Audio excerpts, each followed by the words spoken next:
70 లక్షల దాకా ఏదో ఒక ఫ్రెండ్ నమ్మి మోసపోయింది ఏదో ఉందంట, ఏందన్నా? అవునండి, అతను కూడా చాలా బాబాయ్ అని నాతో చాలా క్లోజ్ గా ఉండేవాడు.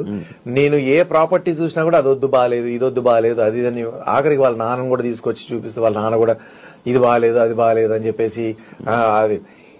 ఈ రోజు ఆ ప్రాపర్టీస్ నేను ఎంత తక్కువ అమౌంట్ లో నాకు అప్పుడు దొరికిందంటే, అంత తక్కువ అమౌంట్ లో దొరికింది. దాన్ని వద్దని చెప్పేసి వదిలేపించి అన్ని అట్లనే వదిలేపిస్తే ఈ రోజు అవి ఒక్కొక్కటి 50 కోట్లు 100 కోట్లు అట్లాంటి ప్రాపర్టీస్ అవి.